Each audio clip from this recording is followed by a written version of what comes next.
have used in this class. I've noticed in my almost 2 decades time of being a student, that students who study more receive better grades on tests and in their classes. This is something that I feel applies to every single one of us, as we are students ourselves.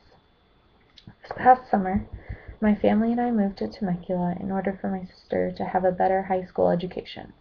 She is now attending Great Oak High School and is participating in their IB program, which focuses on getting students better prepared for college. My sister knew that this was going to be much more challenging than her past school was, so she was prepared. In the past month, I have witnessed my younger sister stay up extremely late after she gets home from volleyball practice at 6 p.m. One night I asked her why she was still awake at 1 a.m. when I was going to bed and she had to be up for school at 6 a.m. She replied that if she didn't study for her AP World History test, she was not going to get a good grade. That got me thinking, do students who study better get better grades than those who don't? My argument is that students who study absolutely get better grades than those who don't, and I will tell you why. StudentNow, an online database for students, states that students get better grades if they study a little bit every day rather than not studying at all.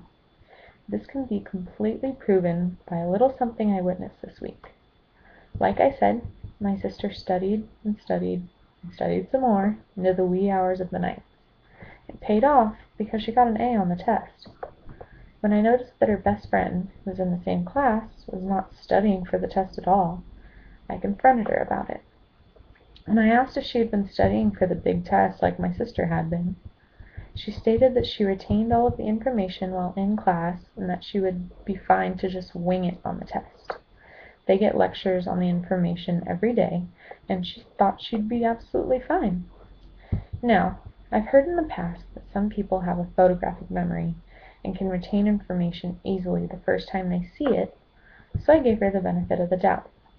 When the test scores came back in, I asked her how she did, and she said that she failed. If this does not prove my point, I'm not sure what will. Luckily, she was able to retake the test. This time around, she studied for it and received an A. In my research, many articles such as Education Week state studying will not only help students get good grades, but studying will also help those students retain the knowledge for the rest of their lives. Education does not just stop after you ace that test or write that paper. Your education and the information you studied will be useful and referenced for the rest of your life. Studying is not a waste of time. So the next time you think about just winging it and relying on the lectures you listened to 2 weeks prior, go off of my research and my argument. Use your time wisely and study. You never know when you could need that information in your lifetime.